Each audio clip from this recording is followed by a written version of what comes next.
Γεια σας, γεια σας. Πάμε σήμερα να φτιάξουμε μελομακάρονα.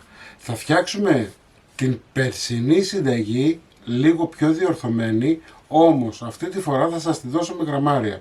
Ξέρετε, η ζαχαροπλαστική είναι χημεία. Οπότε για να έχετε όλοι το ίδιο αποτέλεσμα, αυτή τη φορά θα σας δώσω τη συνταγή με γραμμάρια. Μην ξεχνάτε να κάνετε κοινοποίησεις στα βίντεό μας, να κάνετε γραφούλα στο κανάλι μας. Οτιδήποτε χρειάζεται μπορείτε να δείτε στην ομάδα μας Μαγειρικές Απολαύσεις στο Facebook.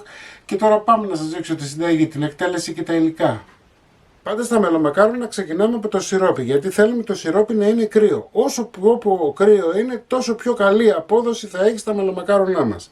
Λοιπόν, 500 γραμμάρια νερό, 700 γραμμάρια ζάχαρη,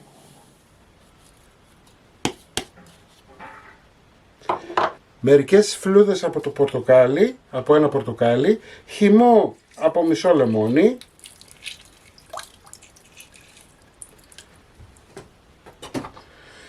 δύο ξυλάκια κανέλας, ανακατεύουμε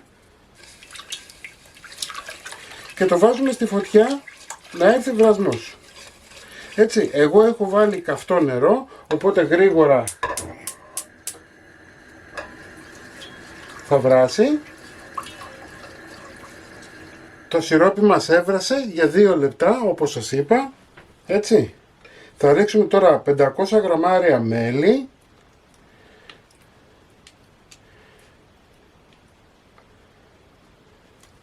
Θα ανακατέψουμε να λιώσει. Και θα το αφήσουμε πλέον να κρυώσει. Αν μπορείτε να το φτιάξετε από την προηγούμενη μέρα, θα είναι ακόμα καλύτερα, αλλά θα πρέπει να τα αφήσετε να κρυώσει τουλάχιστον 4 με 5 ώρες. Εντάξει. Λοιπόν, είμαστε έτοιμοι, τα φέρνουμε στην άκρη και πάμε να ξεκινήσουμε με τη ζύμη μας. Έχουμε μαζέψει όλα μας τα υλικά και πάμε σιγά σιγά να ξεκινήσουμε. Εντάξει. Θα βάλουμε 200 γραμμάρια ζάχαρη.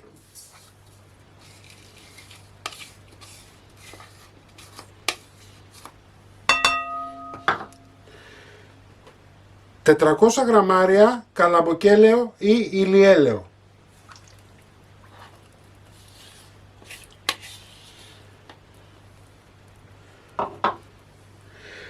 200 γραμμάρια ελαιόλαδο. 3 γραμμάρια αλάτι.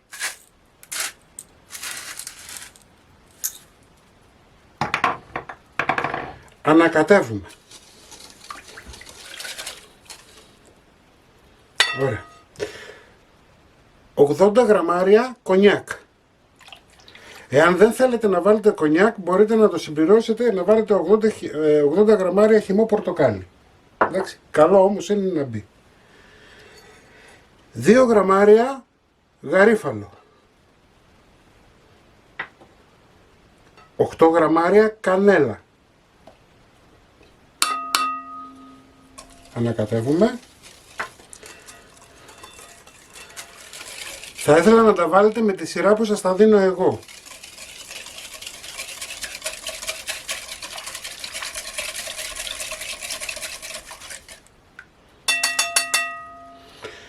Εδώ έχω 20 γραμμάρια baking powder, το οποίο θα το βάλω σε 1200 γραμμάρια αλεύρι. Αλεύρι, μαλακό ή για όλες τις χρήσεις.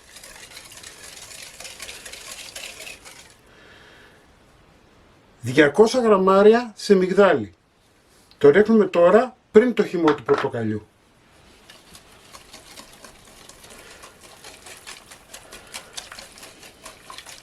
10 γραμμάρια ξύσμα πορτοκάλι.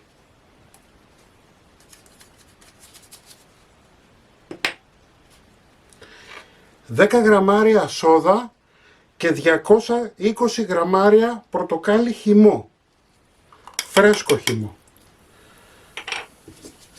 Ανακατεύουμε λιγάκι. Κοιτάξτε πως αφρίζει.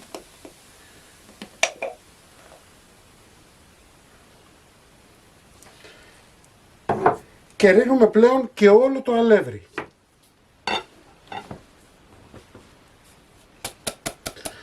Μαζεύστε τα υλικά σας όλα. Να τα έχετε έτοιμα. Είδατε ότι η διαδικασία δεν είναι πάνω από 5 λεπτά. Έτσι. Τώρα, αυτό που θέλουμε να κάνουμε είναι το εξής. Ανακατεύουμε λιγάκι και πάμε τώρα με ελαφριές κινήσεις.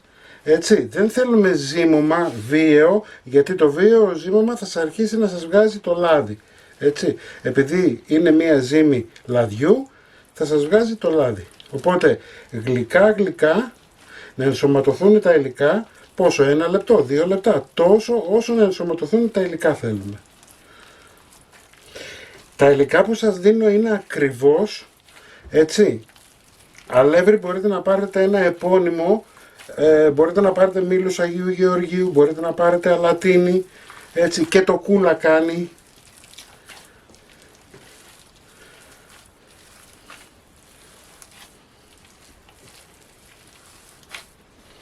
Σκάβετε να ανακατευτεί η ζύμη καλά. Λοιπόν, και είμαστε έτοιμοι. Πόσο σας πήρε, 1 λεπτό, 2, δεν πήρε παραπάνω. Κοιτάξτε τώρα το ζυμαράκι μας. Βλέπετε. Ζυμώνεται μία χαρά, δεν κολλάει στα χέρια, δεν έχει πρόβλημα κανένα. Το αφήνετε να ξεκουραστεί τουλάχιστον για 1/4 με 20 λεπτά και θα ξεκινήσουμε να φτιάξουμε μελομακάρονα. Μετά από 20 λεπτά έχω κόψει μερικά κομμάτια των 35 γραμμαρίων. Θέλω να σας δείξω εδώ. Αυτή είναι η επιτυχία των μελομακάρονων. Να μην ξερνάει λάδι. Εντάξει, να μην βλέπετε δηλαδή εδώ γύρω λάδια. Αυτή είναι η μεγαλύτερη επιτυχία ενός μελομακάρονου. Το ίδιο και εδώ. Βλέπετε. Είναι στεγνό. Λοιπόν, παίρνουμε, ζυμώνουμε λίγο με το χέρι μας, κάνουμε ένα μπαλάκι, ακουμπάμε σε ένα μέρος να κάνουμε σχέδιο και το πρώτο μας μελομακάρονο είναι έτοιμο.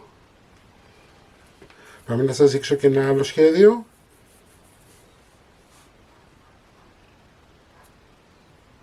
Ανάβετε το φούρνο σας σε 170 βαθμούς αντιστάσεις, έτσι, και μόλις γεμίσει το ταψί και ζεσταθεί καλά ο φούρνος, ψήνεται για 30 με 35 λεπτά. 35 λεπτά μετά ψηθήκαν τα μελομακάρονά μας, οπότε κατευθείαν τα βάζουμε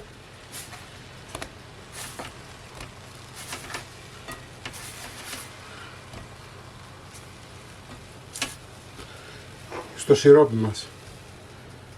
Τα βουτάμε. Δεν χρειάζεται πάνω από 10-15 δευτερόλεπτα.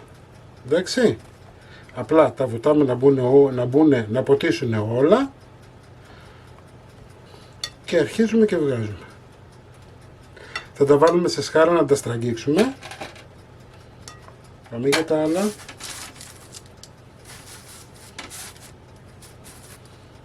Και φέτος θα έχετε τα ωραιότερα μελομακάρονα που έχετε δοκιμάσει. Πιστέψτε με, γίνονται φανταστικά. Και τώρα πλέον που έχετε και τη συνταγή με γραμμάρια, έτσι, δεν υπάρχει περίπτωση να έχετε αποτυχία. Λοιπόν, τα βγάζουμε και αυτά, τα αφήνετε να στραγγίξουν καλά και μετά τα βάζετε σε κάποιον δίσκο. Εντάξει. Δεν έβαλα καρύδι γιατί υπάρχουν άνθρωποι που έχουν αλλεργία στο καρύδι. Εντάξει, εσείς μπορείτε να βάλετε αν θέλετε. 30 λεπτά ακριβώς χρειάστηκε για να ψηθούν, να τα φτιάξετε. Μην ξεχνάτε να κάνετε κοινοποίησεις στα βίντεό μας, να κάνετε γραφούλα στο κανάλι μας. Οτιδήποτε χρειάζεστε μπορείτε να έρθετε στην ομάδα μας μαγειρικές απολαύσεις στο Facebook και εμείς θα τα πούμε πάλι με ένα επόμενο βίντεο. Γεια και χαρά σας!